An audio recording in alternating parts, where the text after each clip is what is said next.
And allegedly we are now live. Right. Yep. So, last session, just to do a quick recap, you had spent most of your time trying to work out what was the best way of getting to Hayal from Muluk. Trying to do it without spending a lot of money. You hooked up with a merchant called Diab al-Hayali, who a fairly old fat guy, very cheerful eyes and the most massive turban you'd ever seen, who offered you jobs as caravan guards to guard his caravan, funnily enough, on its way to Hayal. Having tried to look into the concept of doing sea travel and decided that wasn't really a goer, you decided to take him up on that, especially as you were getting paid for it. And you hooked up, met them at the mosque, prayed for the success of the journey before heading out on the first leg of the journey. What did somewhat surprise you as you left the city was that instead of turning to the west and taking the coast road, which is where you'd expected to be going, you turned to the north and followed the Sakina river back towards Sambaya, where a scant 2 weeks before you had been told by the captain of the guard, Captain Ria, who heads up the Mumluks there, that it might be an idea if you we didn't come back. Well, it wasn't quite that strong, but certainly not in the near future, and not with the mad beggar, who is part of your retinue as your camels plod up the riverbank through the indigo plantations towards the new city. So, does anyone have any duct tape? I haven't invented it yet, James. Well, are you sure that we couldn't quickly invent it before we entered Simbaya to No, bind James. to bind a hill in the place? That's the just thrown him out.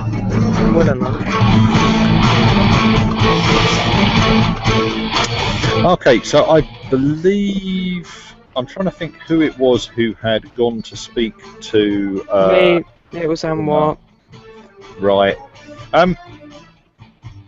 Yeah. No, So why? Anwar, but it was Anwar. Umar is a little concerned about the. He seems to be more concerned about what Fate's opinion of this will be than anything else. So, yeah, he let you to go.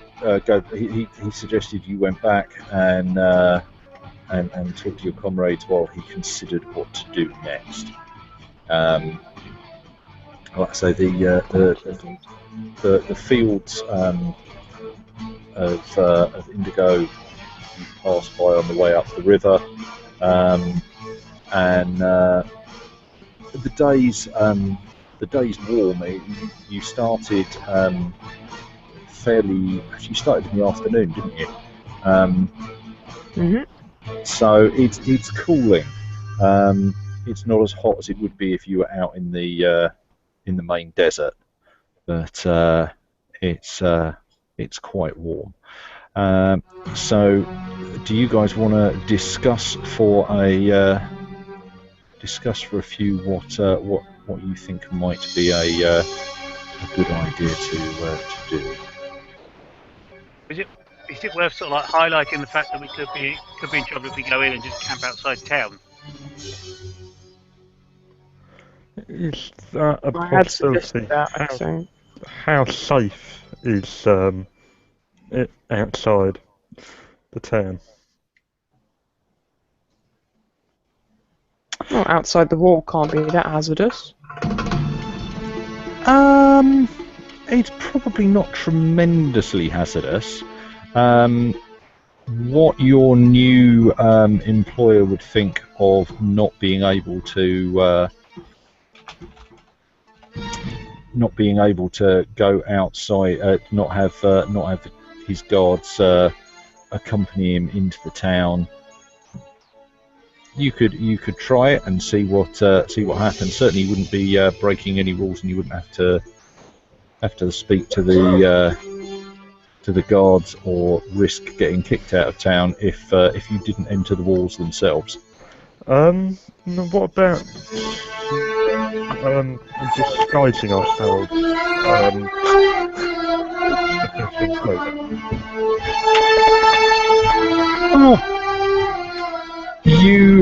I'm guessing that most of you would have bought a kafaya, the kind of Arab headdress,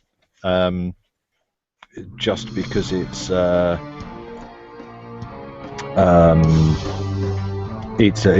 good thing to be wearing while you're out and about on the road.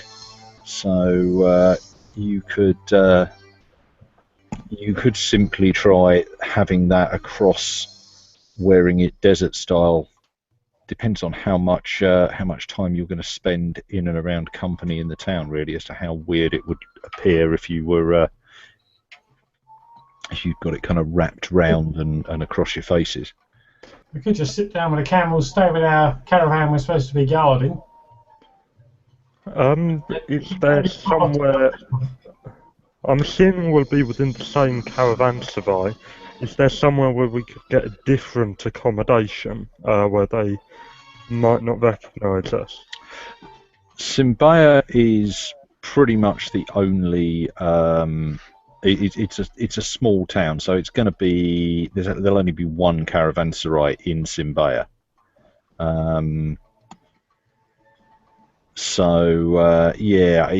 You're unlikely to be able to find anywhere. Bear in mind that you're looking to turn up with sort of 15, 20 camels, and I'm trying to think how many people are in the caravan. You're talking five? You're talking about sort of 12 people, and about 15, 20 camels. So you can't just sort of roll up to someone's house and say, "Oh, do you mind if we spend the night?" Is that 12 people in the house? Yes. Yeah, but you've still got the camels. You've still got the beasts. Yeah. We could try and find a stable. Camels in stables. Most people in Simbaya, if they were visiting short term, would probably use the caravanserai for its stables anyway. It was a joke which no one got, so it doesn't matter, but...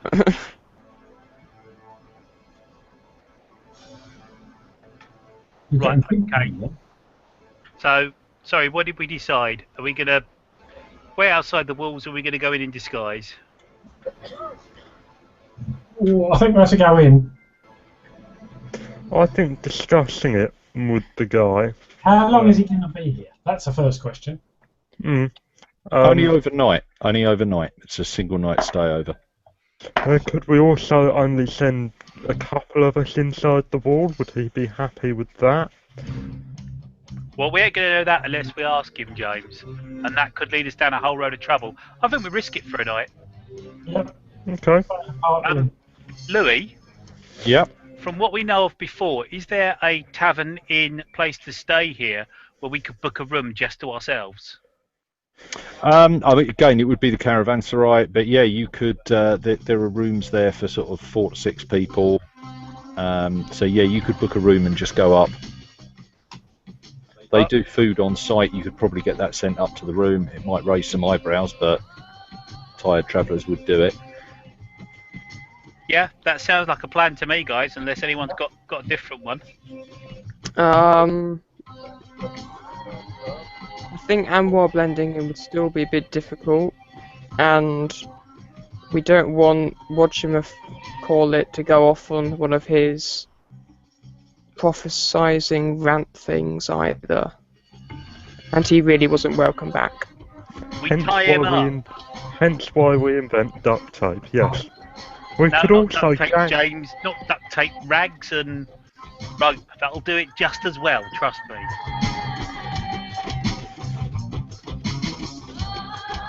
Okay. So I think we'll go for the plan of going in, getting a room to ourselves. We can afford it, and you know, our beggar person has to just live with it. sounds good.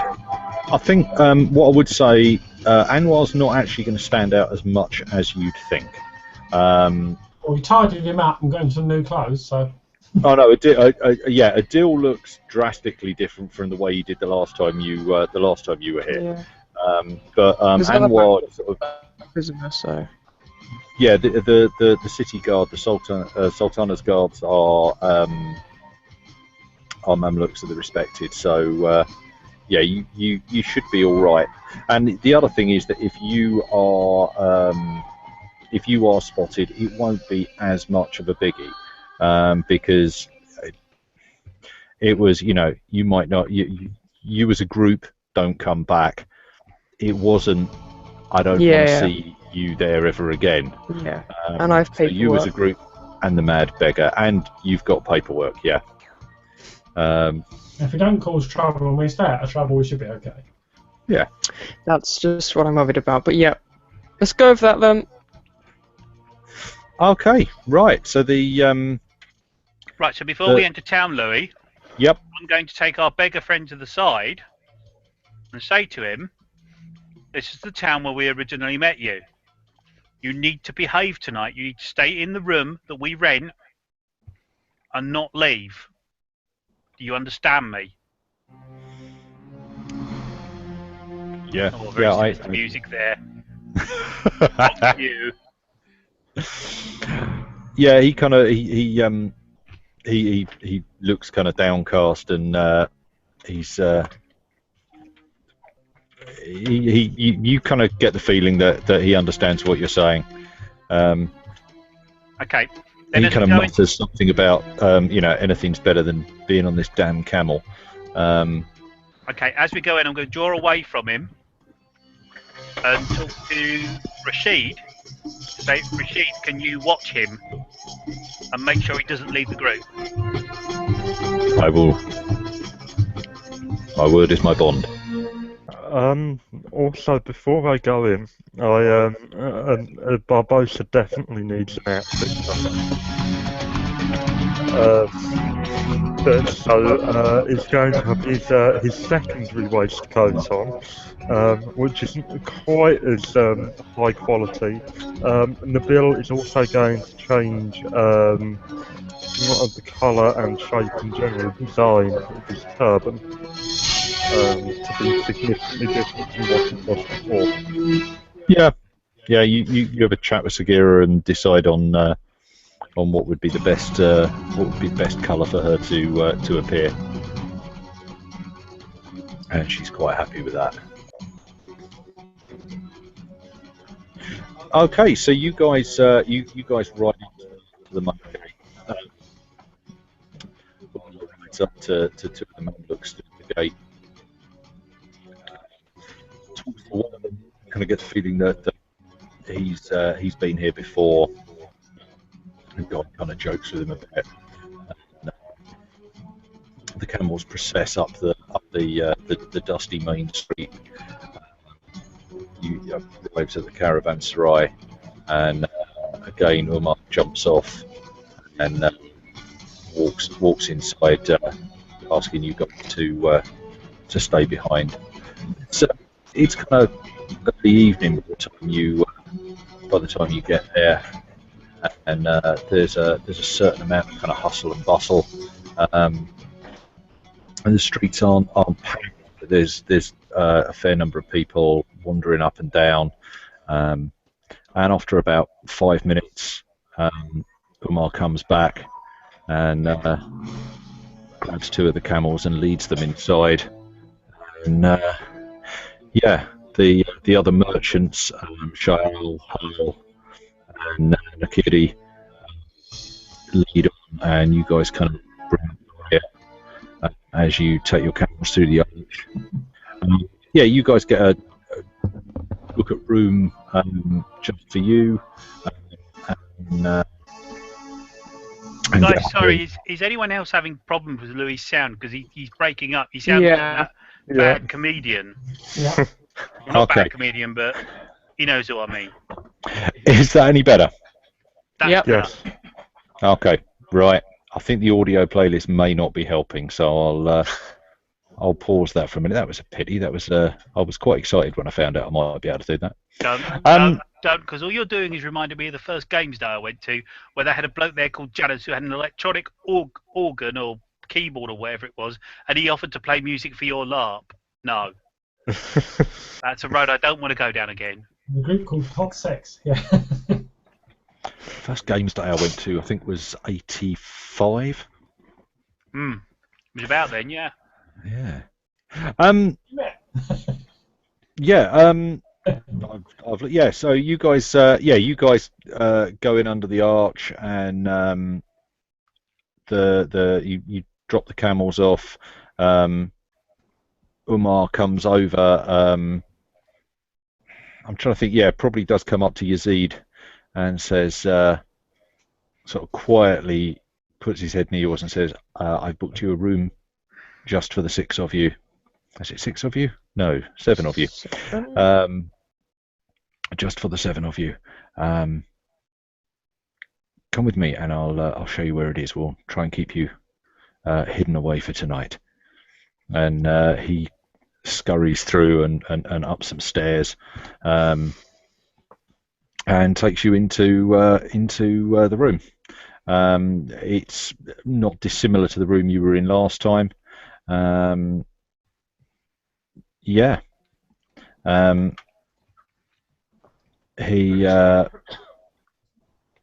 suggests that you that you all stay there, and he says, I shall return with food later, if this is all right. Okay, Louis. Yep. Louis, I'm going to send my my gen out for a spell. Okay. Just for a little while, or for something magical? Well, nothing magical, I'm afraid. Double entendre that's not rude. Okay, so you sit on the edge of the bed and summon him, and he kind of pops into existence, sort of sand swirling around the edge of him. Okay, so I'll find something appropriately metal and appropriately shiny to give to him, and then tell him that I wish for him to go and find the spell alarm. So yeah, he kind of looks at you, and you explain what the spell does, and he nods and says, yes, master. I will go and try and find it. Do you want to roll for me to see whether or not he manages it? Yep, hang on. Let me just find my numbers. So that would be percentile dice. What level spell is it? 1. Oh, you shouldn't have a lot of problem with that then. Right, and you're so 3rd level, so player you're level 75%. spell level 1. My base chance is 65. No, 75. 1st level spell and you're at 3rd level. Your base chance is 75%.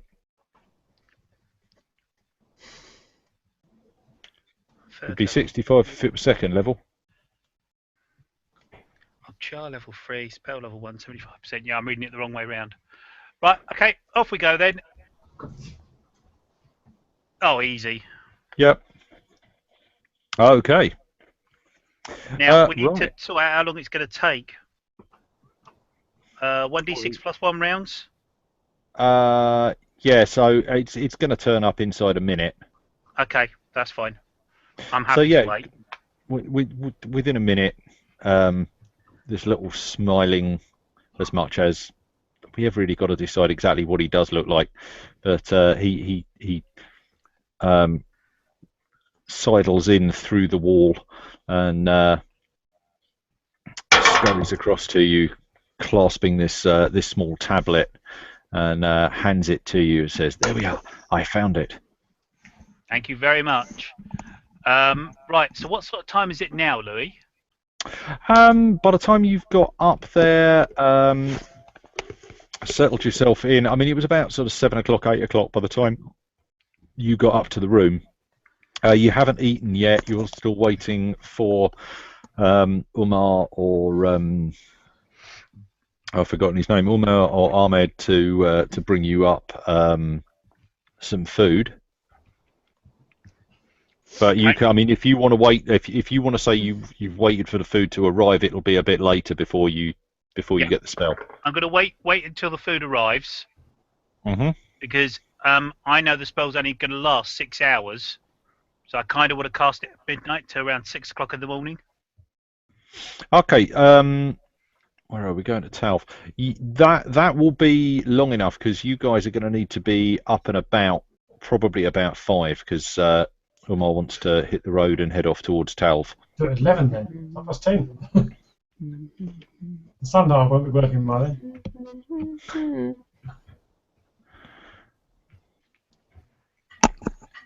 So yeah, if you want to, you want to cast it, what, around kind of 10 o'clock, Not 11 long. o'clock, Yeah, something like that. 10, 11 o'clock, and I want to make it the mental version of alarm, not the audible version. So it only wakes me. Okay. So what are you keying it to? I want to key it to the entrance and exits to the room. Okay, so anybody crosses the entrances Kind of or like exits a warded area, so that anybody crosses that area, it pings in my mind and wakes me up. Yep. Okay. Anything of a tiny size or above.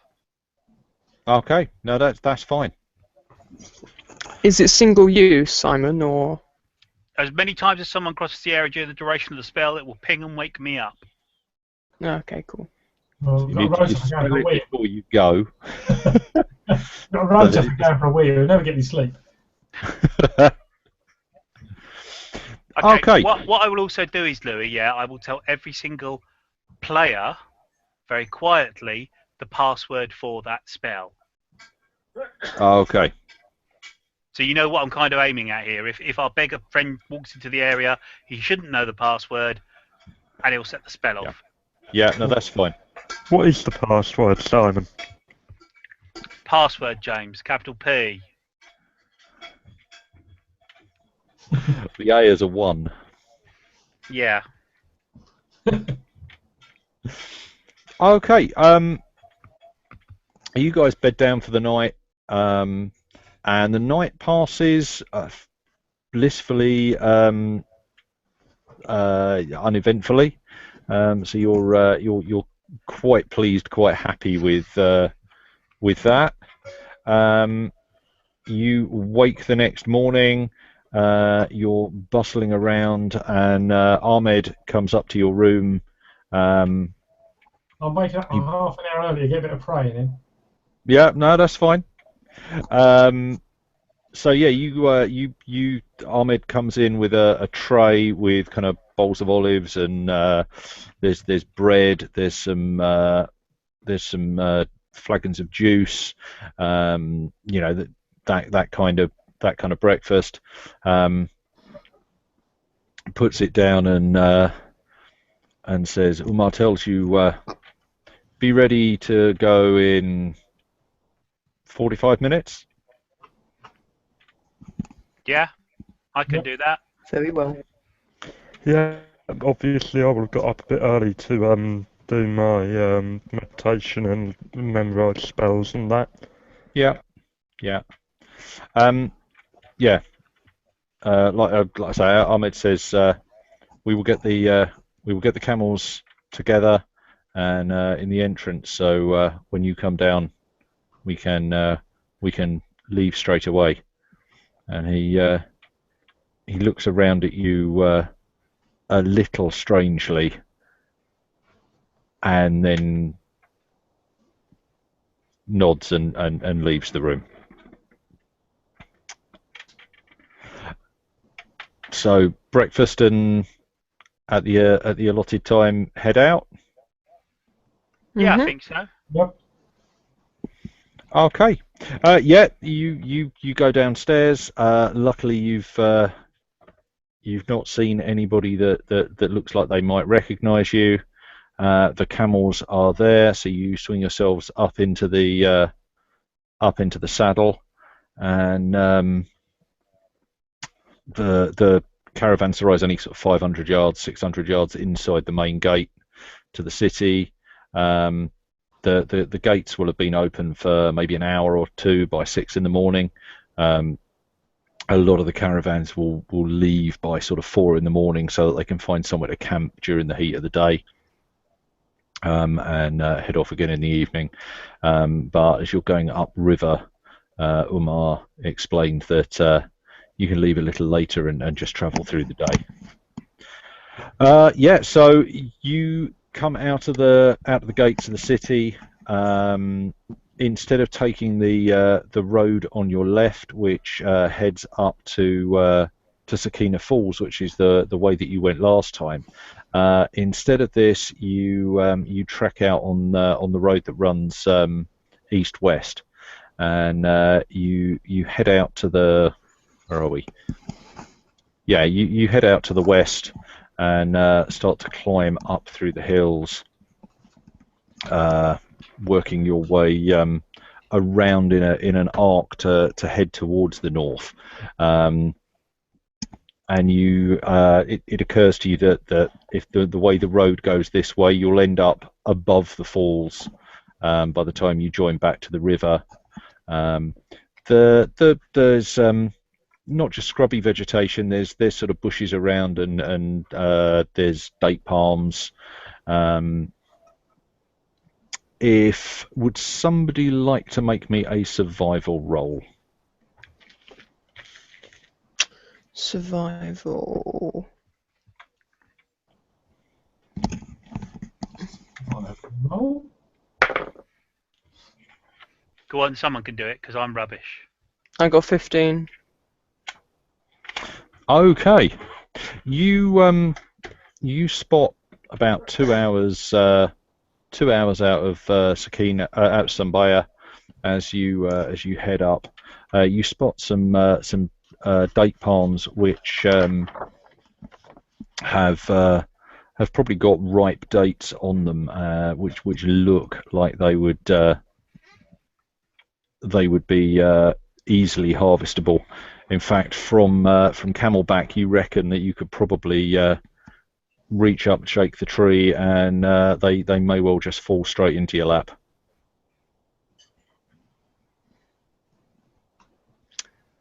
Okay.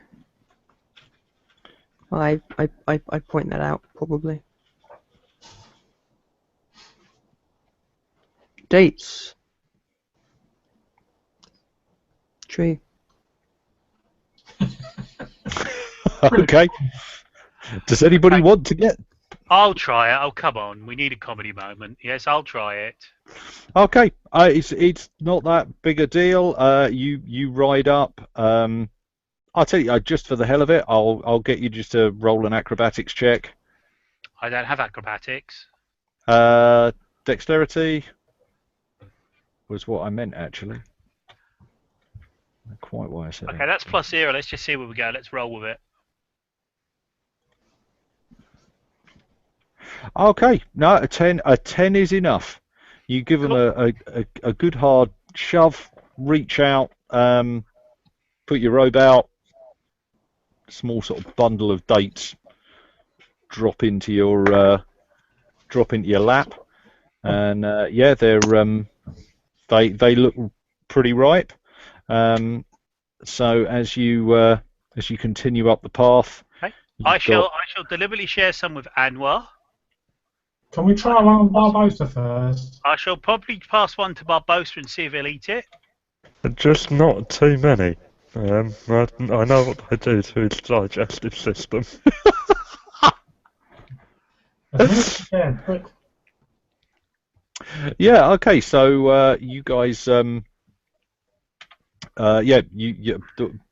Barbosa wolfs the date down, spits the stone back out and looks at you expectantly with I'll throw more at him. Oh, here, I start to try and to push Simon away. If he keeps on doing it. I'll share the dates amongst everyone. Yeah. So as the day wears on, there's a mixture of. I mean, obviously, you've got to keep your eyes on the hills around you and make sure there's nothing there. You're eating dates where you can find them and where you've got some left, and whenever you think that Nabil isn't looking, lob them and see if Barbosa will catch them, which he usually does, and then munches them down with gleeful chattering.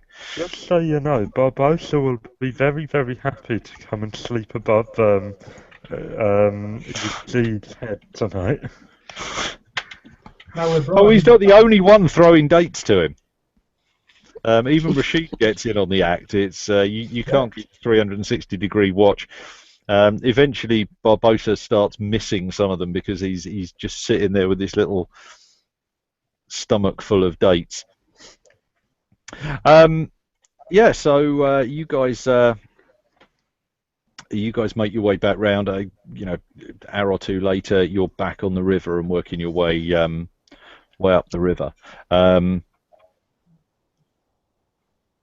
Umar passes comment to you that Talv is not a large. It's not a large town. It doesn't even have a proper caravanserai, but they suddenly with the troubles out near Lillam, they seem to be getting more and more travel, and they're pleased with the trade and pleased with the business. So they're normally very friendly. Are we all travelling up front of the caravan, or is it spread out through it? I would have thought you'd been moderately spread out around the outsides of it. Yeah, I'd have thought we'd be spread out. Yeah. Yeah. Okay. So yeah, you guys get just follow the river along. When you rejoin above the falls, the undergrowth is less lush. Once you get much beyond Simbaya, you noticed before that the indigo plantations stopped. But certainly once you're up above Sakina Falls, the river's not quite as established, and it's the undergrowth's a bit scrubbier in places. There's less trees until you get sort of close down to the river. You can travel through the heat of the day, though, moderately comfortably, given that you are close to here. You can understand why Umar quite likes this route, even if it wouldn't normally be his first choice. So yeah, you guys work your way out, and around kind of 2-3 in the afternoon, you see coming up ahead of you on the left, on the other side of the bank, a sort of small mud village, small buildings, sort of 1 or 2 two-story buildings, mostly just single buildings, and interestingly, no wall that you can see from this side. So gradually, over sort of half an hour or so, you get closer and closer, and you realise that the river, which is quite wide at this point, splits in two, and the village is nestled in the crook of the river. The road continues straight past it, and Umar says, "Ah, yes, we must go beyond to the ford, and then return south a short way, and about around 2 miles upstream from the village, there is a very obvious fording place, and the road continues this side of the river, but doesn't seem very well travelled this side of the river. as you ford it, the road splits again, and the left-hand fork takes you back towards Talv, and the right-hand fork continues to climb towards the ever more impressive furrowed mountains in the well, less in the distance than they were. Umar points up the road and says, if fate wills it, this is the way that we shall travel tomorrow, and we will stay on this side of the river. And the caravan winds its way down towards Talv. Talv is, as I said, a small village. It's mostly single-story buildings. There's a small mosque which is double-story with one kind of quite stubby minaret next to it, and there's maybe 2 or 3 other 2-story buildings spread out throughout it. There is a low wall to the north and to the west where the banks of the river aren't giving it natural protection from the other areas, and the gate is sort of simply just a hole in the wall, and there are 2 large wooden gates that bolt back. Umar rides in, and sort of half a mile from the village, something like that, you see a bunch of kids charge out towards you, obviously kind of quite excited to see the travellers approaching. You pick your way between their fields, and they're running around asking for. One of them still sees that you've got some dates on you and says, dates, Effendi, dates. I'll just share out whatever I've got amongst the local kids. Kids love it. There's a bit of a scuffle as a couple of the larger kids try and take probably more than their fair share, but there's much bulging of cheeks and spitting of date stones, and the kids kind of march alongside beside the caravans as you all walk in. Several of them are very awed by Anwar's tattoos. I'm going to kind of let Barbosa go, and so long as he's trying to keep in pace with us, I'm going to let him go through the crowd and along with the crowd. Yeah, when I say it's a crowd, there's like, I don't know, 10 kids, something like that have got, oh wow, caravan's coming. So it's not like a big cheering mass of people, but yeah, no, Barbosa's a big hit. They've seen monkeys, but it's not often they get to see a monkey wearing a waistcoat. Does he have a hat? I can't remember. In my head, he's got a fez, but probably never keep it on. No, just a waistcoat. Just a waistcoat. So yeah, he's great, and obviously, any kid that hasn't managed to stuff themselves stupid with dates, he's begging dates off them, which a couple of the kids that have still got 1 or 2 dates thinks hysterical. You ride in through the gate, and there's only a kind of smallish area inside, but there's enough space to kind of put the camels up. There's some water troughs which look possibly newish, off on one side, and a couple of the local guys bustle out to come and see you. They rush up to Umar, and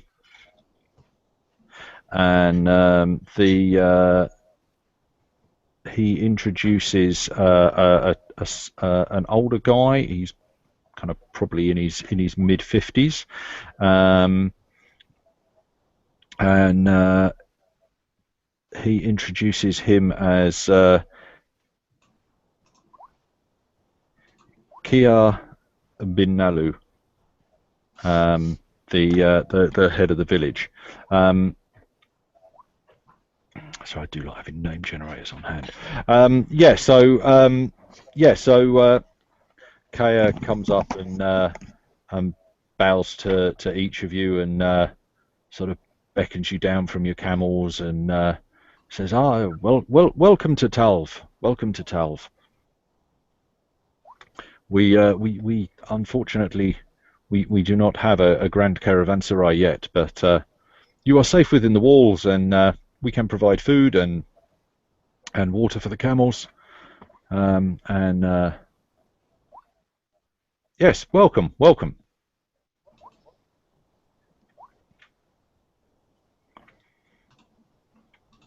Okay. No, sorry, whatever I was going to say is gone. Welcome to a long I'm ride. obviously very weary from the road, so I shall be looking to rest up as soon as we can, as soon as we've got ourselves settled and... Massage your sores. So do you want to ask somebody about that, or? Yeah, I'll basically sort of like inquire, sort of like where are we stopping, where can we get the camels watered and fed, and I'll start doing that sort of stuff. Okay. Nabil is going to kind of go off to the crowd of people after, obviously, making sure all the camels are there and everything. He's going to go off into the crowd and start and kind of get Barbosa and do a bit of their routine that they used to have with the magic and prestidigitation and things like that.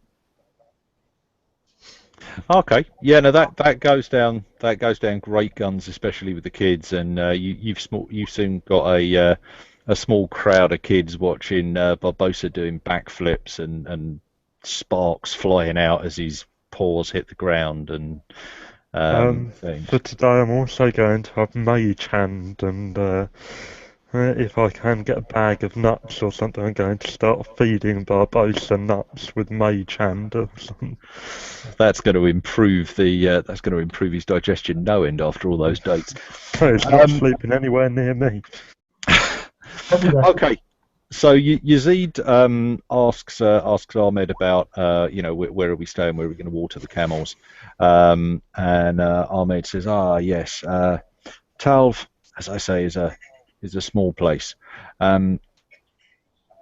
We will sleep in the open tonight, but we are within walls, and the people are friendly. They will probably cook some kind of large beast. They're always friendly here. There are water troughs for the camels and grazing, and the trees on the edge of the village they can eat. I will show you. Do we need to set up a gallop tonight? Do we need to organise a rota? The village normally keeps its own guard. We've never had any trouble here.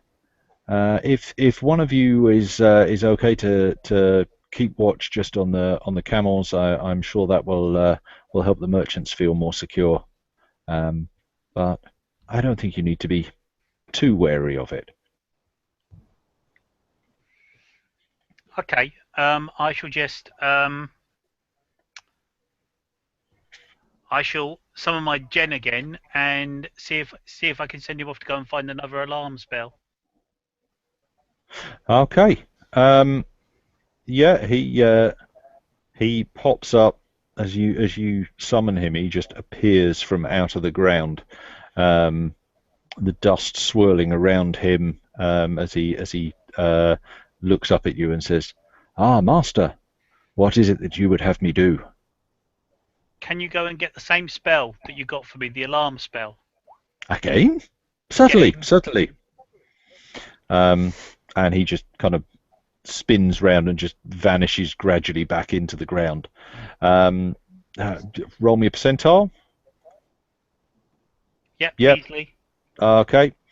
Right, yeah. A minute or so later, he returns clasping this tablet.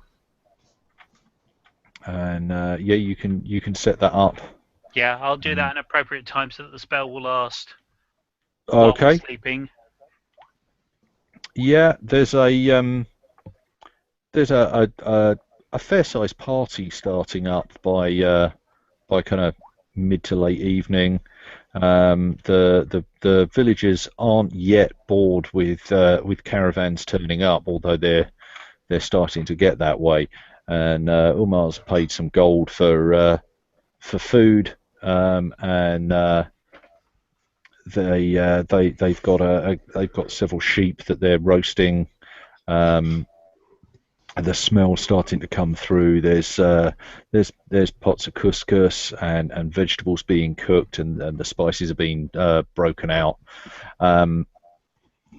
So you guys sit round and chat as you're eating. Sorry? Order a monkey brain starter. No. Just good food. Nice and warming and hearty, and what you need after a day in the saddle. Yeah, midway through the evening, Umar comes over to you, and you see that he's actually.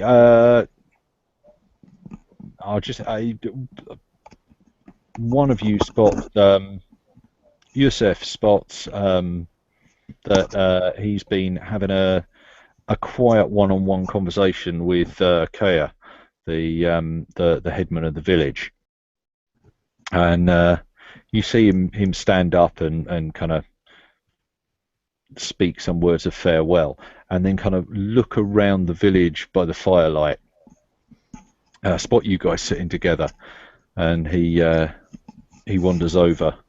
And as he gets near to you, he kind of dusts himself down and sits down with you and says, "See, fate has indeed smiled upon us when she brought us to Talv. A delightful village. It's always a nice place to stop over. Not that I would say I'm pleased that." The old routes are dangerous, or that later on this journey won't be dangerous, but it's a pleasant place for a stay, as I said. I must say it looks an easy to defend place, with a river on both 3 sides. Yes, they've. It's a nice village. I spoke to the village elder, and I do not know how you would feel about this, but as I say, this is it's a nice place to come and stay, and it's good that the village is friendly towards us and to the other caravans equally.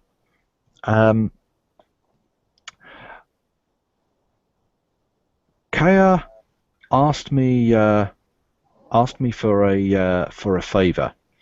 And it is not within my remit to grant it, but it may be within yours, and I do not wish to impose or to suggest anything that you would not be happy with, and it would equally delay our journey. But if you would consider granting his request, I'm sure he would smile on you, and equally on the caravans that pass through here. There is a hermit who lives a few days' travel from here, in the Valley of Echoes, and he is a wise man, and the villagers take him food, go and see him if they have problems, ask him for advice, ask him to pray for them. He has not been seen for a while, and a week, I believe, ago, a group of villagers went to take him food and to seek him out and to make sure that he was all right.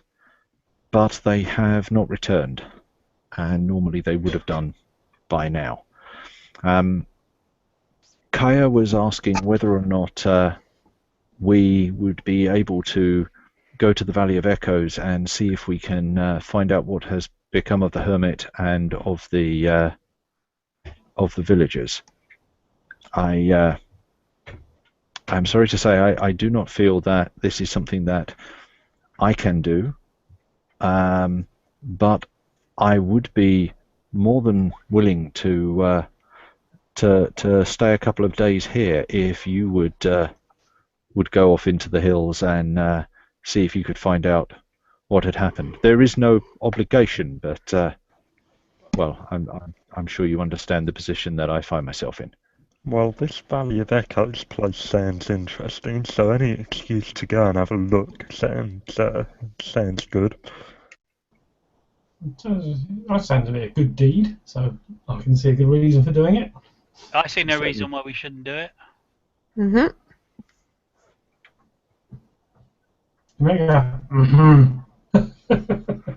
Okay. Rashid also nods and says, "Yes, that would suit me if it finds favour in your eyes." And given that Liam's not here to argue, we'll pretend Jafar goes along with it. Go on.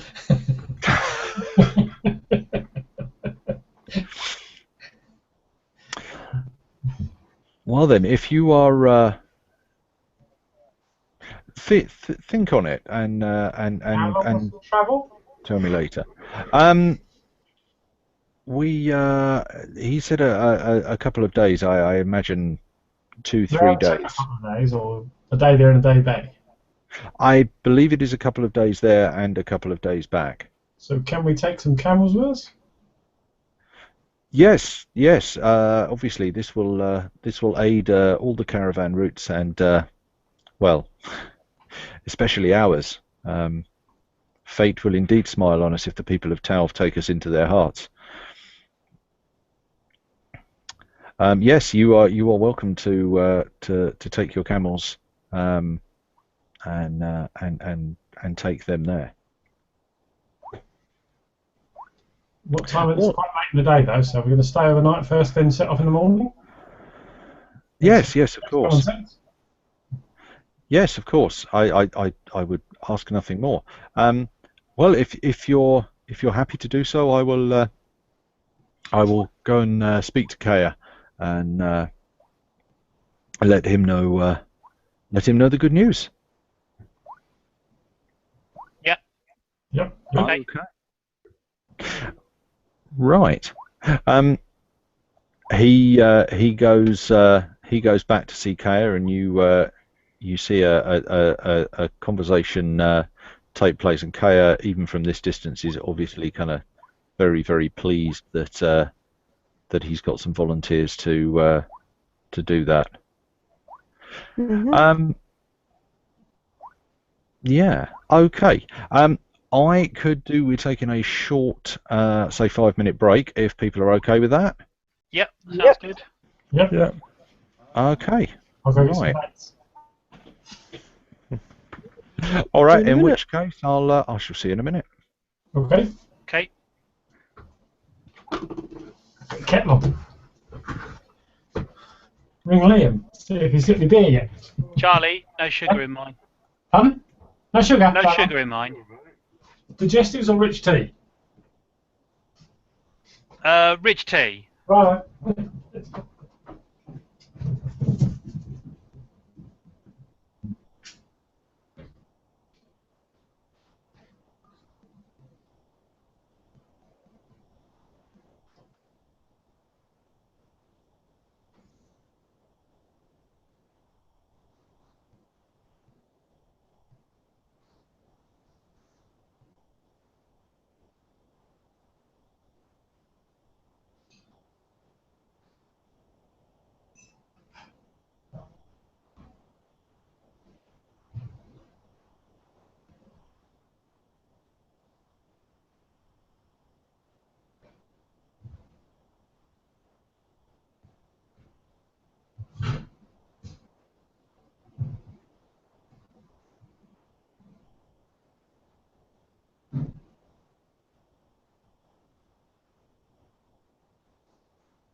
Hey,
and I'm back.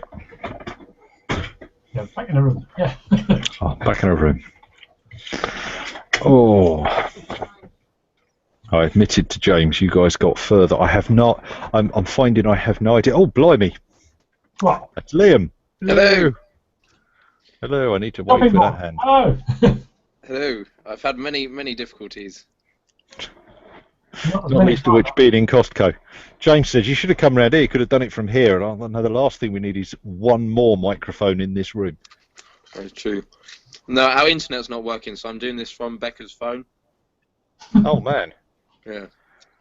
But I got 1.5 kilo of pretzel, so it's okay. What are you eating? Twiglets? Okay. Pretzels. Pretzels. Pretzels, alright.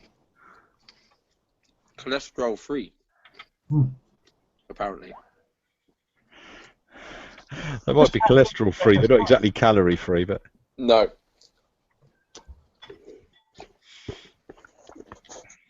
right.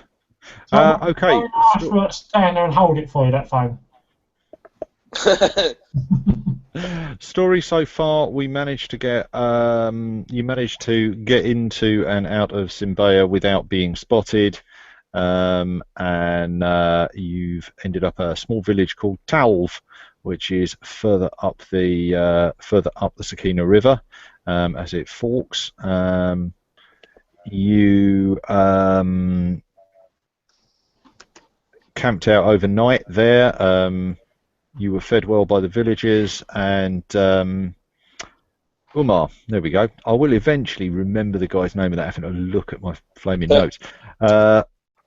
Umar came to you with a request from Kaya, the headman of the village, to ask if you would go and try and find out what happened to some of the villagers who went off to the Valley of Echoes to look for a local hermit called Mahara, who they quite often go to for advice or will meet up with, and they look after him. They go to him for advice and for wisdom. Occasionally, if someone's sick, they'll arrange for either him to come to the village or for him to be for the sick person to be taken to him, and he cures them. That kind of thing. They went about a week and a half ago, and they haven't returned. And people are starting to get a bit nervous because nobody's ever been this long, and likewise, like I say, Mahara hadn't been seen for quite a while. So what yeah. did they go to see him about? They hadn't seen him for a while, so they took food and some bedding and some clothing. Just they wanted to make sure that he wasn't himself sick or in trouble. Okay, cool. Yeah, he hasn't returned. Cool. Yeah. Wow. Right. So he managed to get in and out of Simbaya fine. Got in and out of Simbaya fine. Yeah.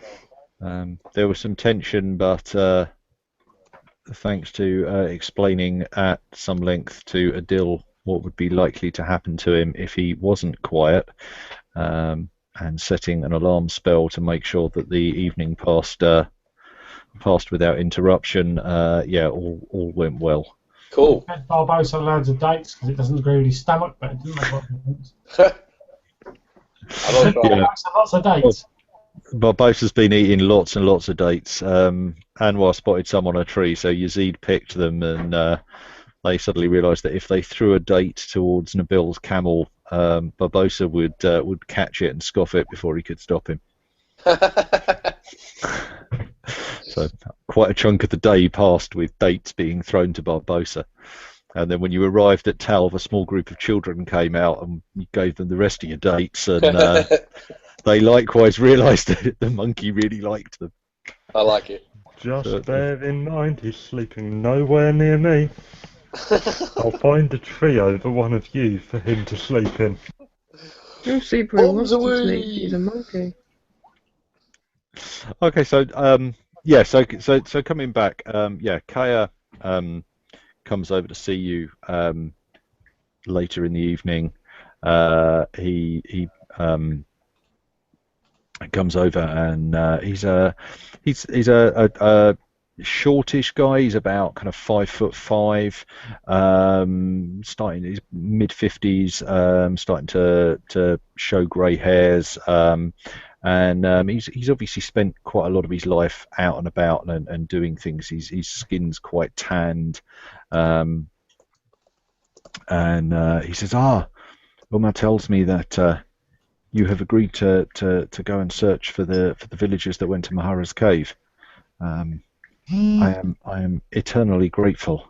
We really cannot tell you how worried we have been about them.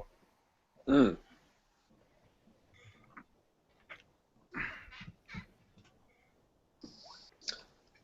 Is it far to the Valley of Echoes? In distance, not too far, but the way is not particularly smooth. It would probably take you 2, maybe 3 days to get there. It is not dangerous, just slow going. Cool. Is it accessible by camel, or are we going to have to walk? Yes, no, the camels, your camels should be fine. We're taking camels. I've already checked that bit out. Yes, no, very, very wise. Much better than walking. What else can you tell us about the Valley of Echoes, kind of general inquiries? Well, I can share with you a small map to show you how to get there, and I try to think what would be. It is a valley between between two of the mountains. Large black boulders. There is a steep path that runs up one side of it, and at the top, Mahara has his cave where he lives.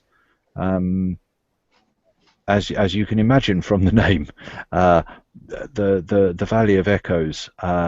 It does echo. You will no doubt notice that yourself.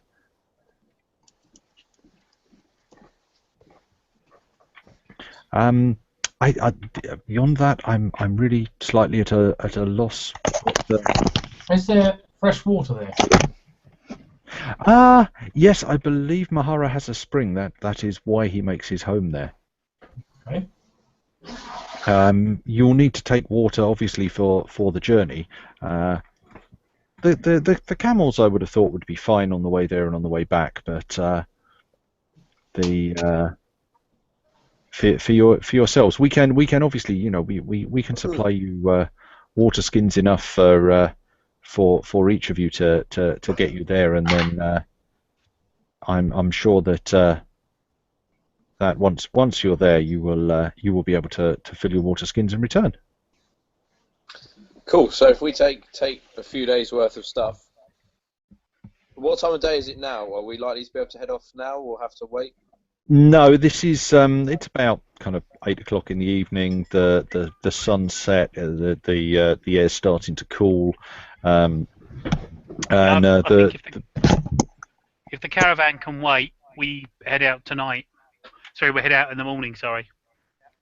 Yeah, you guys are all full of roast lamb and couscous and bread and Nice. sort of vegetable tagine and stuff. So the villagers are not quite used to the caravans turning up yet, so they tend to put on a lavish spread. And I mean, Umar pays for it because the normal caravan route isn't this way, so they want to encourage the caravans to keep coming, and Umar wants to make sure that everybody's happy for the caravans to be there, because with the bandits near Lilum, it's the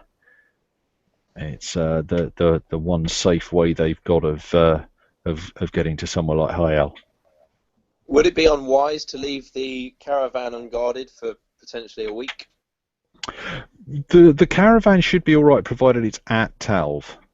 Okay. You know, there are walls, there are villages. You know, if the village itself is attacked, yeah, there'd be a problem. But if the village itself isn't attacked, then the caravan should be fine. Cool. And certainly the caravan is fine with that, because they realise that the more friendly the villages along this caravan route are to them, and the better they're thought of, the easier it's going to be for them in the future.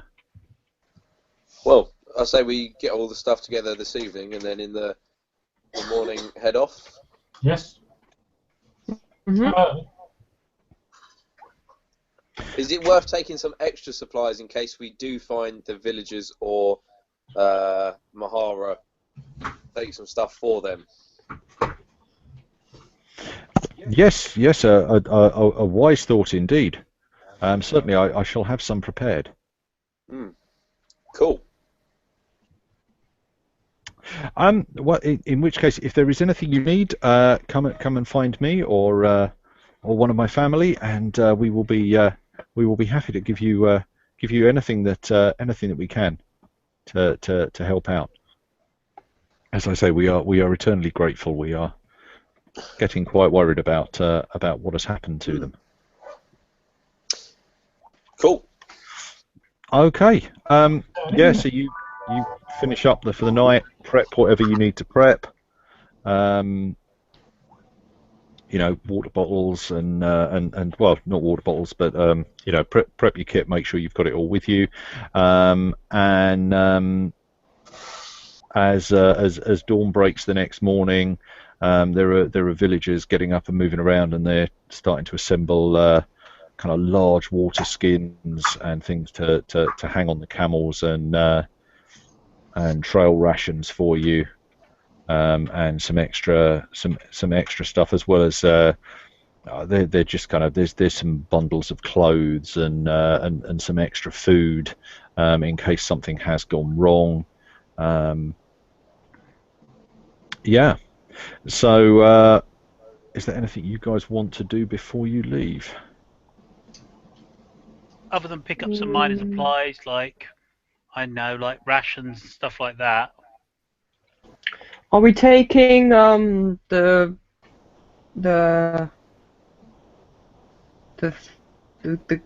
guy with us? Rashid? That's not helpful. Oh, yeah. No, not Rashid. Adil, Adil, him. your call whether or not you want to take Adil with you or not. I think it's a good idea to take him rather than leave him in the village. Just in Yeah, I case don't think we he should goes leave him unattended. Just in case No, he it doesn't. reverts. Yeah, I don't think we should leave him by himself. Okay. Yeah, I think it's probably a good idea. Okay. Adil is not particularly keen on dragging his carcass down the road on that goddamn camel again, for a bunch of scrawny villagers. Going out into the wilderness is not his idea of fun. But you convince him that. Yeah, you convince him that it would be better to do it under free will than hog-tied and slung across his camel, and muttering to himself, he reluctantly agrees to go with you. So yeah, you guys hook up and head off for the valley. Like I say, you head out of Talv and head off down towards the river that heads sort of northeast from where you are, and you follow the instructions and the small map that you've been given, and wind your way up into the passes of the mountains, further into the foothills and towards some of the bigger peaks off to the left. Sorry, off to the east.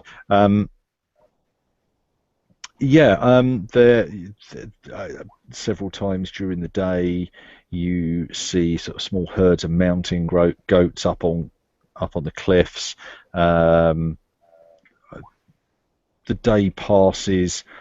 It's not a difficult trail to follow, but Coda was definitely right when he said that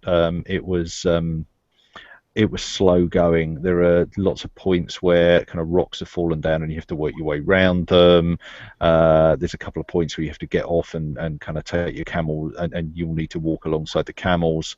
But that evening you feel like you've got a fair way, probably as far looking at the map as you think you should have done. Would whoever's got who's got decent survival skills? Actually, I'm guessing that Rashid might have. Better than null, if that helps. I have a +5. That's me out then. I've only got +2. Okay, in which case, would Anwar like to roll survival? 21. Oh. Okay, yeah, you find a nice little campsite for the evening. There's a cliff that runs along. There's a small dip in front of it. There's boulders along the edges of it. There's somewhere to camp. There's even there's not a lot of water, but there's a kind of couple of rivulets that come down the rock face, but they don't kind of go straight into the dell. They kind of go around the side of it a little. So it's out of the wind. It's out of the well, not out of the wind, but not out of the rain, but it's out of any wind. It's nicely sheltered, and it's going to be fairly easily defensible if the need occurs. No scorpions or anything? there's nothing that you can there's nothing you can see there. There's no tracks to show that animals have been using it, both on the kind of pathways outside it, which are kind of sandy, and you see no signs of animal tracks apart from occasional kind of mountain goat tracks. And this little dell looks surprisingly unused and Inviting. fine. Yeah. So how do you want to set up camp for the night? I put the camels in a circle. You genuinely want to put it's like you say. There's a little dell. There's big boulders around the edge of it. It's almost like it's got its own wall. You can if you would like to. We'll set up within the boulders and set the camels up, not in a circle, but see if we can sort of like, The whole time as usual. rope them to one If point. they can't walk off. All the usual stuff. Yep. And we'll set up a guard rotor as well. Yeah. Okay. Campfire. Yeah, I was just about to ask that. Can we have a fire? You can have a fire. Where would you like to put the fire? Right in the middle. Under Right one of in the the middle. camels. Now, camel, I am told, there's good eating on a camel. There's a lot of eating on a camel. I've There's heard also there's a lot. There's also, especially if you stuff them with goats and chickens, I can which is a imagine. traditional Bedouin recipe, there's a lot of eating on a camel. There's also a lot of walking the next couple of days if you cook a camel that you were supposed to be riding. We have enough supplies anyway, so we'll use the supplies first. Okay, so yeah, so you arrange yourself around the dell. You put the fire in the middle, not too close to the boulders, not too close to the rock face. The camels. Set up a sleeping area, not too close to the camels. The camels aren't too keen on going close to the fire anyway. You set up a watch. Have you got an idea for a watch rotor? I can go first if you like. Okay, Charlie, how many of us are there, 7. including Rashid? 7 if you count a dill. We'll go with 6. 6, yeah. So, do we want to break it into watches with 2 pairs? So then there's 3 watches. Yeah? Yep. So I'm suggesting Charlie and Nabil go first. I'll go with Rashid next. And then that leaves Anwar and And Jafar. Jafar to do the last. You happy with that? Yeah, Yeah. okay. Then that means the cleric can get sleep first to have the 8 hours for... Yeah. Okay, so we've got Yusuf and Nabil, Yazid and Rashad, and that left Anwar and Jafar. And Jafar. Okay, right. So, yeah, you guys set up, brew coffee, drink, eat some rations.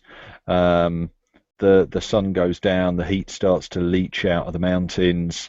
Cloaks. Sorry? Wrap all my cloaks around, keep warm. Yeah. Okay, and Yusuf and Are we going to douse the fire? Or are we Why- going to keep it burning? Keep it burning. Because it's a beacon for people to find us, or it's warmth, depending on which you look at. Nah, keep it burning. Keep it Means burning. we don't have to try and relight it tomorrow.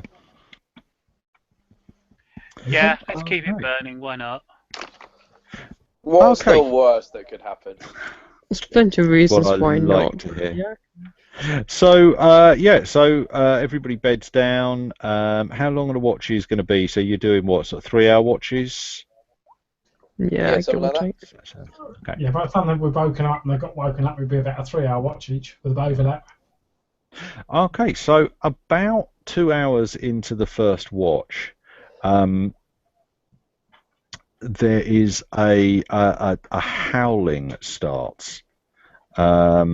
It's a lone animal, and it starts. You know, it's kind of like a lone wolf howling, but this doesn't sound quite like a wolf. Oh.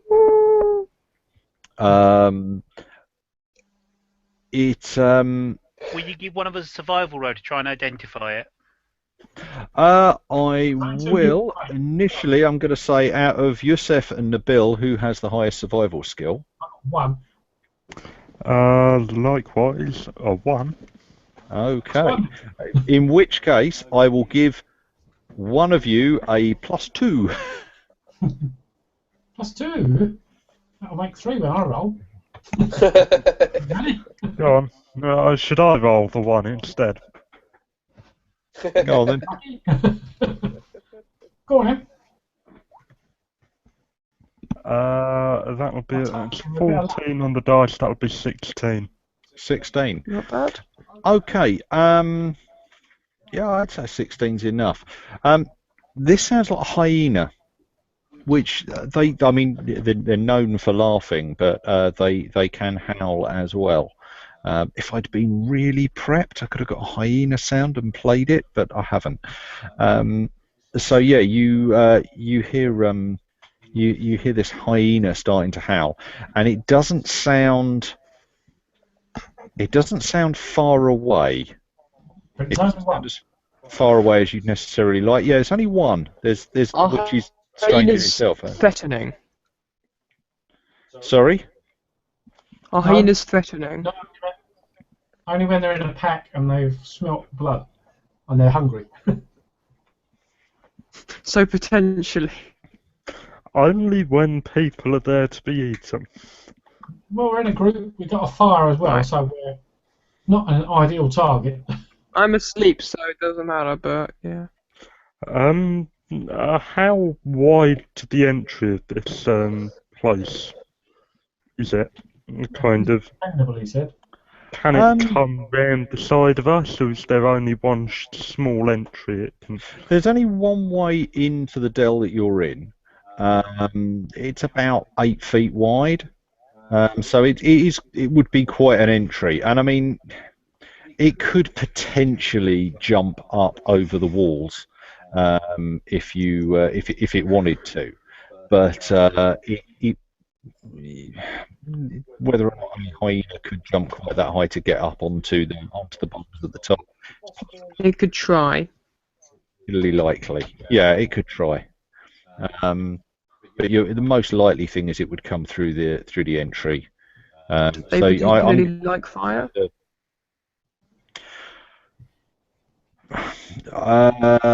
Would anybody like to make a survival roll other than? I don't know. What did you roll on your survival roll? 16. Right, didn't you? Got a 16. Yeah, the hyenas aren't known for their love of flame, but they're they're a wild animal, so most animals aren't fond of fire. Well, look, guys, we've got plenty of rations. Yep. Yeah. If I remember correctly, hyenas are scavengers. We Yep. just dump a load of food out, a suitable amount away from the entrance. Do we want to that attract and not any come more? for us?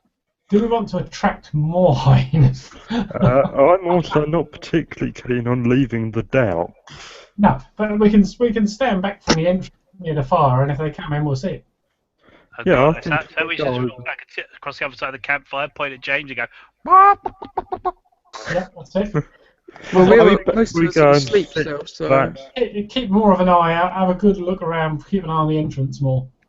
The dell's kind of roughly circular, so you've got the campfire in the middle of it.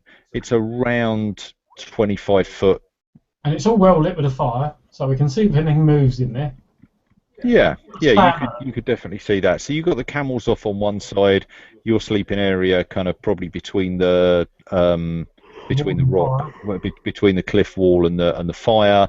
So you've got about 10 foot between the fire and where the opening is and the rest of the walls. Yeah, I think we'll just keep an eye out and stay alert. Yeah, and go and sit that side of the fire rather than with it between us so we can see. Yeah. We'll sit apart, but we'll sit that side of the fire. Yeah. Okay. Right. So, yeah, you guys see the two of you are. Is anybody else awake at this point?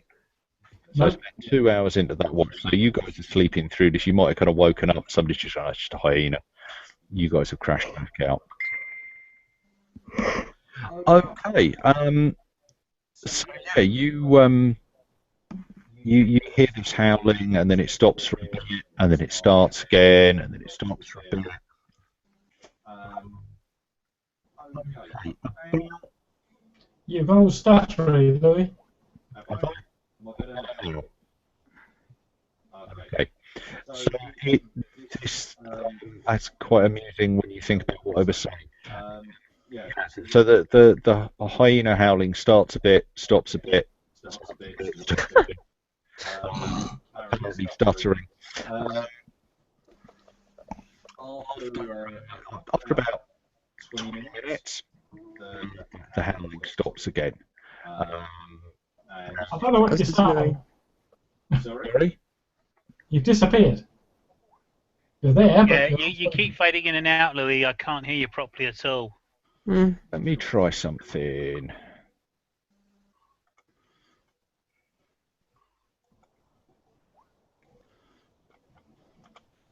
Is that any better? Yes. Much better. Okay. Right. Okay. So, what was the last thing that I said that was audible? Make noise and stop, and make noise and stop. Go on. Okay. So it stops again after about 20 minutes, something like that, and it stops, and then it just goes quiet, and you don't hear anything. 10 minutes maybe. Time's difficult to tell. Occasionally you're glancing up. Are Yusef and Nabil talking, or what are you doing while you're waiting there? We're just keeping an eye out. Not for talking too much, just keeping quiet. Kind of. And watching. Maybe the slow flow of idle conversation, but not much, no. Okay. There is suddenly a deafening thunderclap. I mean, like inside the dell, proper thunder, loud. Your ears are ringing, and at the same moment as this, there is a flash of lightning from the sky, which strikes the top of one of the boulders, and just like rains small pebbles all over the place. And suddenly, standing in front of the fire within the dell, there is this gigantic figure. He stands kind of about 8 feet tall, but not on legs. There is this kind of sandstorm swirl from below his waist, which is what keeps him up. Which side of the fire is he standing? The side they're sleeping, or the other side, or somewhere else? He is stood about halfway between the entrance to the dell and the fire.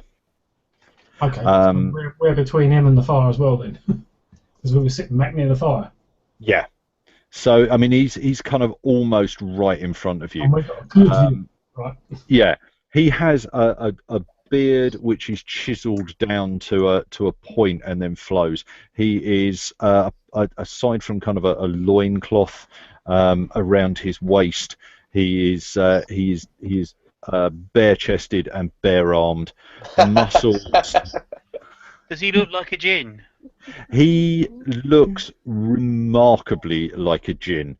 He looks well, at the moment, it's only Yusef and Nabil that are awake. The rest of you will wake. Well, if a thunderclap went off very quickly, but it's like thunderclap, strack of light at the same point, and this figure just appears in front of the. Your alarm spell, sir. His skin is kind of greyish brown. He is distinctly. Impressive looking, and he wears metallic wristbands. Yeah. Greaves. And he shouts in a in a loud voice. Mortals. At this point, I'm going to use a ghost sound to come from behind him and say, "Good evening." Okay. He says, "Ah, mortals," and starts to laugh in a kind of moustache twirling. And suddenly this voice comes from behind him that says, "Good evening." How loudly do you want this to occur? Loudly enough to ensure that all of the occupants of this dell are going to be wide awake. I think they're going to be wide awake. A thunderclap has just gone off in the dell. It's going to be loud, you know. There's going to be no doubt that you could hear my voice from coming behind him. Okay. Can I stand up? I presume we were sitting down. We would have been standing up all night. yeah, no, I'd say you guys would probably Jump up, whatever. sitting down. Well, yeah, he lets out this, like I say, mortals, and in fact, James, I'm going to say you can't make me a will. Make me a will save.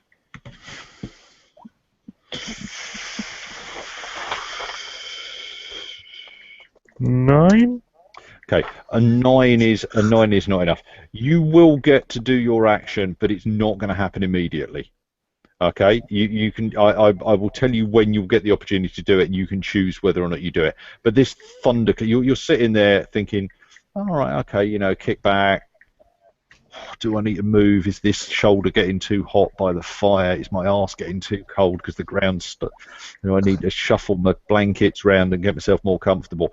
And then suddenly there's just like a massive thunder strike, and this immense swirling figure like nothing you've ever seen before standing in front of you. You know, you haven't got to wake up, but you're not going to be able to just go, I'll chuck a spell in. Is ghost sound a cantrip? Yes. Okay. So that's easier to cast, but you've got to come to your wits first, and on a 9, I'm afraid you're still, what the hell's that? Yeah, so... So can I ask him his name? Who are you? make me a will save. Will save? Yeah. 6 is a good start. What am I looking for? Will. Will. Top by the will. Top left.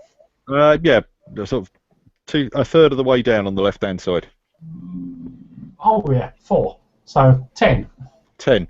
Okay, likewise, you can, but not straight away. So, like I say, you're mortals. And I'm just going to check. So the rest of you are likewise, if you can imagine, you're fast asleep, and then there is just this immense clap of thunder which like practically lifts you off your bedroll, drops you back down, and as you come to, there's just this massive voice and being stood kind of, I don't know, 15 feet from you. Amwar's kind of jumped up. He's got his Jambaya probably already in his hand. It would have been next to him, but he's kind of just trying to figure out what's happened. Okay. Yeah. Yazid is going to sort of like wake up, kind of come to, and immediately call for his gen. Yeah. Okay. Jafar. Jafar's probably sort of just sat up, and that's probably it. He's probably very impressed. Yeah, that's it. He's just sat up. That is it. That is it. Bleary-eyed, trying to work out. I must be looking at something wrong because that guy looks huge. Yeah. Yeah, out of the corner of your eye, you see kind of Rashid comes awake and just kind of starts scrabbling, trying to get to his scimitar, where Adil just kind of cowers back and kind of creeps back away from the apparition. Right. I'm going to give Yazid it first. Okay, so Yazid, what do you want to do? I shall stand up. Sorry, sorry, Yusef, what do you want to do? Sorry, Yeah, my no, bad. that's fine. Charlie, you're going first. Charlie. I know. Do I make my mind? Is he a threat, or is he just there showing off? He's not done any damage to anyone yet. He's just made a lot of noise. So I'd ask him his name. He's like, who are you? Okay. Well, Who am I? The mighty Yunadin, master of Earth. Brother of Aladdin, yeah. Okay, Nabil, if you want to, you can now cast Ghost Sound. Your call as to whether or not you still think that's a good thing to do. You're probably better off asking him some more questions.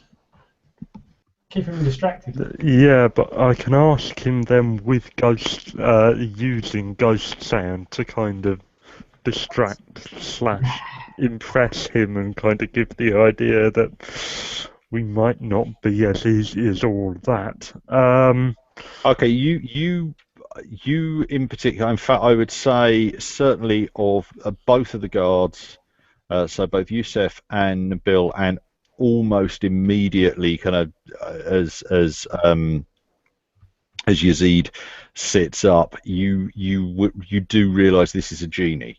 Now, you probably Yusef and Nabil would not have the same level of genie lore, but you would know this is a genie, and you would know they are basically, elemental creatures, but an understanding of some sort of magic is almost intrinsic to their being. But is he good or bad? So I'm going to stand and plant my staff into the ground and goes, on cue, what brings you here into this dell this evening? Big booming voice from behind him. Okay. What is the DC of a 0 level spell for you?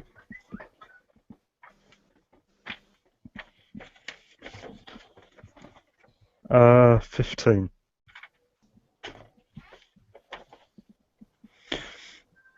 Okay, you do that, and the voice booms out from behind him, and you see him start to turn, but he doesn't get much beyond kind of that, and then he just laughs, and really kind of showy laughs. He leans back his head and he just roars. And he says, "Mortal sorcerer, do not try your party tricks on me."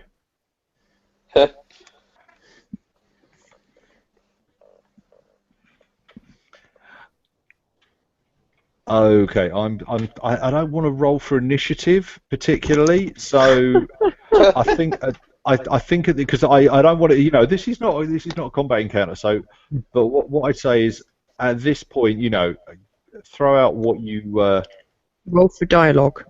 Yeah, roll for dialogue sounds a bit odd, but if somebody's got something, if they want to join in, I would say by this point I'd be you're asking kind of him. bleary-eyed but waking up. Okay, I'm going to stand up very, very closely. I'm going to stand up right behind Nabil, look up and go, "Oh, great Jinn, why have you come to disturb us in our campfire? What can these unworthy mortals do for you? Why have you come here?" Ah, one who understands how to speak to a genie.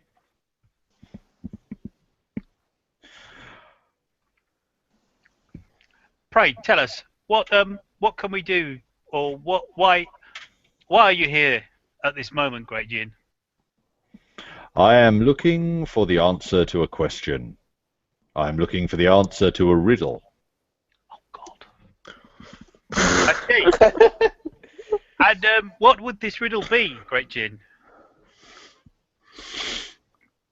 Since you ask so nicely. This is really good because he's still got his mic on, which gives me a little bit of echo. Cool. Since you ask so nicely. It's gone now, that's not so good.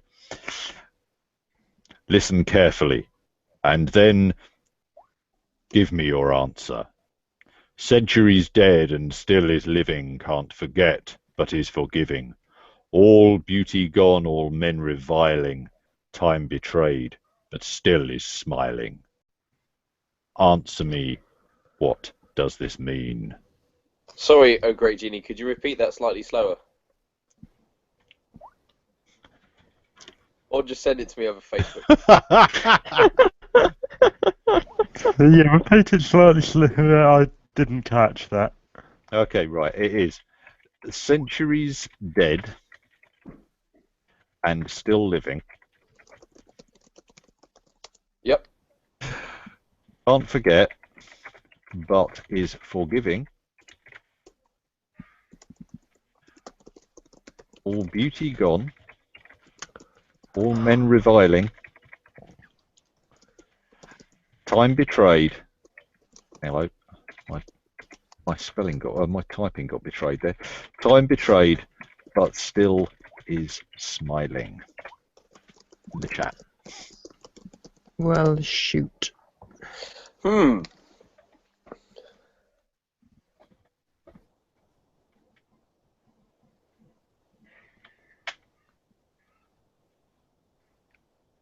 Centuries dead and still living. Rock lives. Forget, but is forgiving. All beauty gone. So you can have living rock. Hmm. So you can have a statue made out of stone. Yeah. Ooh. Ooh. Is it All You're beauty talking gone, about- but men reviling. Yeah. So it could be a goddess, statue of a goddess. Is there a specific smiling goddess?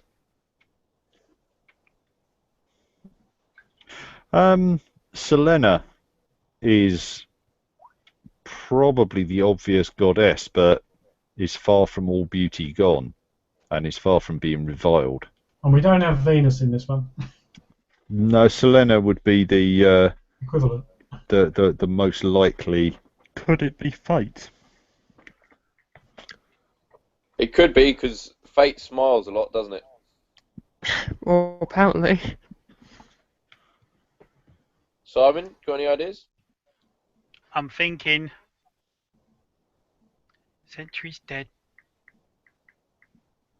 but hang on, centuries dead and still living.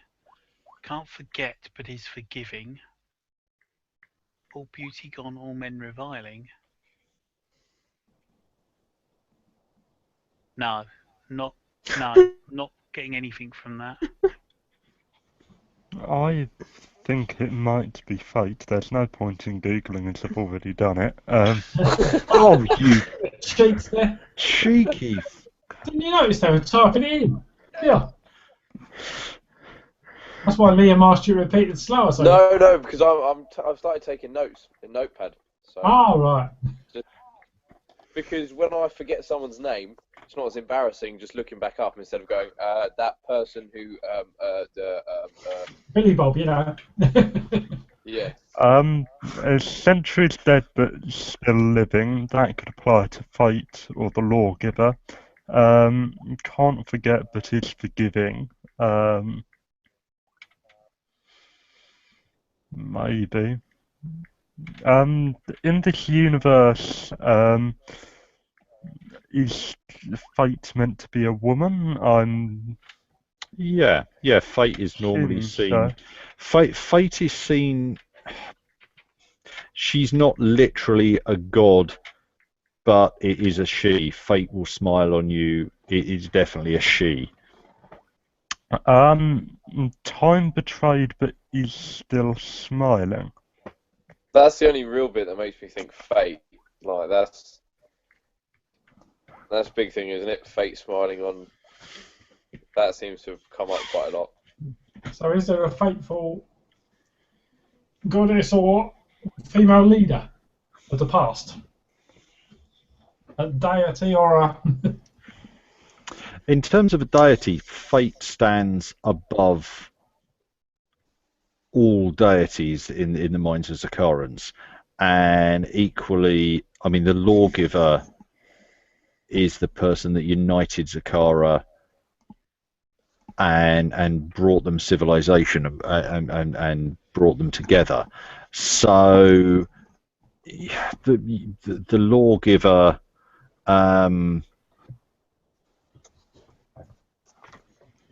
There's stuff in there that I don't know that you'd guess was the lawgiver, but the lawgiver's probably the closest you've got to somebody who was definitely female and was really living. Fate might be an answer. And so on, yeah. But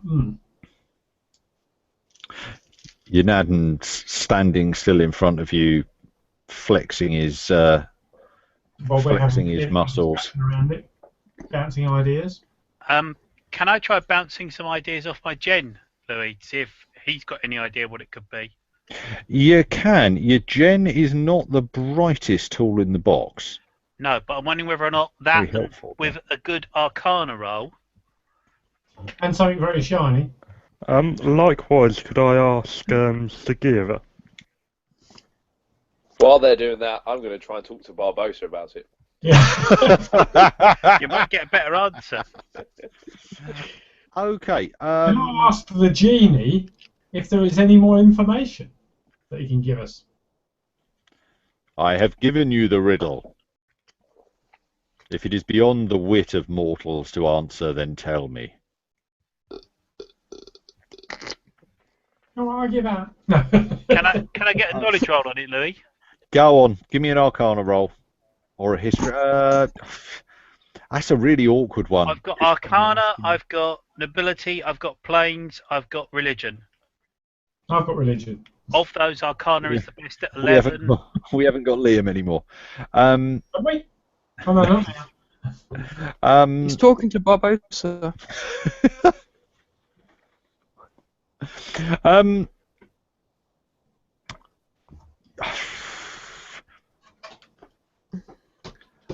Genuinely, I'm trying to think what possible knowledge roll.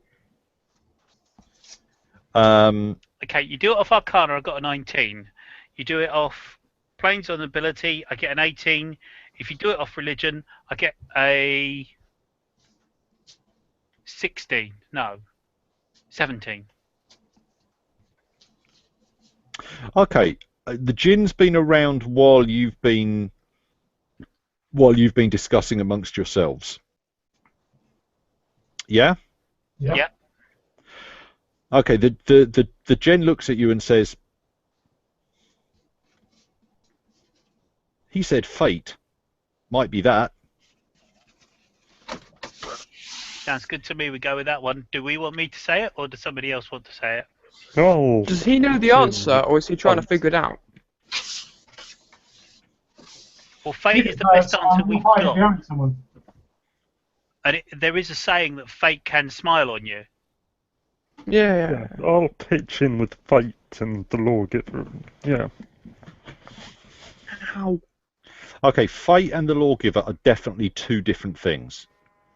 The lawgiver, for want of a better way of phrasing it, and it's probably a horrible way of phrasing it, but the lawgiver is kind of on the same kind of level as Muhammad is in Islam, where fate is probably closer to Allah.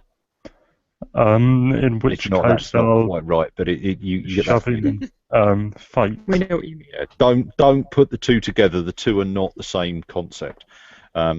Okay, so who's going to say fate? Think of the two. I'm going to say fate. Say, great Jin. I will make an attempt at guessing the answer. I believe it may be the knowledge you require. Speak, mortal. Fate is the answer to your riddle, great Jin. Fate is the answer. And he vanishes, gone. and there's a swirling of sand, and he is away. Was it the answer? I'd say it was because we're still standing around alive. And he's not here. Well, Oh, he's going to wait for some help. I'm going to go over to the area where he was standing to see if anything's been left behind. There is nothing on the ground. No, there's a whisked up. Liam, they went with fate. Yep. And at the point where they said it, he repeated it and just woof, vanished. So probably not fate then. Well, he vanished, and you're all still alive. Yeah. Yep. So yeah, the ground where he was standing is kind of whisked up sand and dust, but there's nothing there other than that. We're alive. You can all. Well, we might as well stop. Okay, I shall go and have a private conversation with my gen, where I shall say very quietly, do you think that was the right answer, or do you think we've just been lucky? Or do you think you just wanted an answer? Well, maybe he was just doing a survey of what people thought. could be. It was part of a. Did I not mention the clipboard? The clipboard and the quill. his next question was going to be, which of these, after Mother Teresa, is the most Best eligible to write the Ten Commandments? I was waiting for him to ask, who provides the gas and energy to your house? I see your windows look like they're rotting. Would you like? Your roof doesn't look quite. Okay. In this survey. Your gen kind of shrugs at you and says, with the genie, with especially the gen, with especially the Tao, who knows? And what did Barbosa think? Barbosa thought dates. Yeah, I was about to say he's probably still thinking about those dates. Yeah, Barbosa's slightly confused. Think, what's this They guy haven't on finished I'm discussing. going to suggest that we're probably not going to be bothered again tonight, and I'd suggest we all go back to resting. Now, Might as well swap the watch now because we've been 2.5 hours enough. do you want to get some sleep now, and me and Rashid will take over? Swapping the watch sounds like a good idea. Right. Okay. In which case, other than to say, because I didn't get round to it earlier, Sagira, as the genie disappears, having been considering the riddle, likewise just voices within the Bill's head what everybody else's thoughts were, which is that the right answer? And as Yazid and Rashid get up to keep watch, and Yusuf and Nabil bed back down, I think I'm going to call that there. That looks like a good place to stop. Mm-hmm. Okay. Cool. Okay. In which case, I shall go offline. Goodbye. Goodbye. Well,